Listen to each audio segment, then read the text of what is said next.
ഇക്ക എന്തായി? ആഹാ, സമയം എത്രയായി? ഇപ്പോഴും പെട്ടി കെട്ടിക്കൊണ്ടിരിക്കുകയാണല്ലേ? എന്തൊക്കെയായി? ക്ലിയറായോ? എല്ലാവരും വന്നു പോയോ? ആ, കയറുവാ കയറുവാ. എല്ലാവരും ഇവിടെ ഉണ്ടായിരുന്നിട്ടാ. എവിടെയായിരുന്നു പോയി? വാ, ഇരിക്കി ഇരിക്കി. പെട്ടി കെട്ടിക്കൊണ്ടിരിക്കുക. എല്ലാവരും ഡ്യൂട്ടിക്ക് പോയി. നീ എവിടെയായിരുന്നു?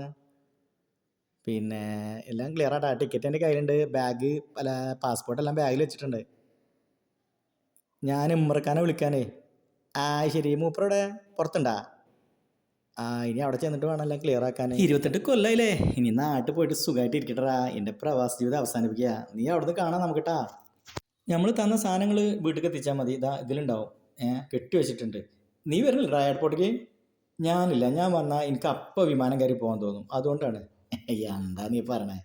പ്രവാസ ജീവിതം ഇങ്ങനെ തന്നെ, എന്ത് പറയാനല്ലെങ്കിലേ. എന്നാൽ പിന്നെ നമുക്ക് വന്നിട്ട് കാണാം. പോലെ ഇറങ്ങല്ലേ? ഇറങ്ങാം വാ. അപ്പോൾ നമുക്കേ പിന്നെ കാണാട്ടാ. നീ നാട്ടിൽ വരുമ്പോൾ എന്നെ വിളിക്കേ. ഇനിയിപ്പോൾ നാട്ടിൽ പോയിട്ട് എന്തെങ്കിലുമൊക്കെ സെറ്റിൽ ആവണ്ടാ. ഞാൻ നിർത്തി. അപ്പോൾ കൂട്ടുകാരോടൊക്കെ നിങ്ങൾ പറയണ്ട, അന്വേഷണം പറയട്ടോ. ഇങ്ങനെയൊക്കെയാണ്. പെട്ടുപോയില്ലേ ഗൾഫ്. നീ പേടിക്കണ്ടാ. കൊല്ലങ്ങളൊക്കെ പെട്ടെന്ന് പോവും. കൊല്ലങ്ങളൊക്കെ പെട്ടെന്ന് പോവും. അവനൊക്കെ പോവും. അപ്പോൾ നീ വരുന്നില്ല അല്ലേ എയർപോർട്ടിലേക്ക്? ഞാനില്ല, നിങ്ങൾ പോയിട്ട് വരി. എനിക്കത് വേണ്ട. പിന്നെ ഭയങ്കര സങ്കടം. അപ്പം എനിക്ക് അവിടെ നിന്ന് കയറി പോരാൻ തോന്നും. അവൻ്റെടാ നല്ല വെയിറ്റുള്ള ബാഗ്. നിൻ്റെ വീട്ടിലേക്ക് കുറേ സാധനം ഉണ്ടാ.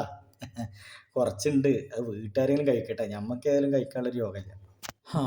ഇനിയിപ്പോൾ എന്നാണാവോ ലീവ്? ഇവിടുന്ന് വല്ല ബസ്സും ഉണ്ടെങ്കിലും ഒന്ന് കയറി പോകാൻ. അപ്പം അതും പറ്റില്ലല്ലോ. ഇപ്പം ലീവ് അടിച്ച് പാസ്പോർട്ടും കഴിക്കാൻ കിട്ടിയിട്ടാണ് പോകാൻ. ഓരോ രീതി.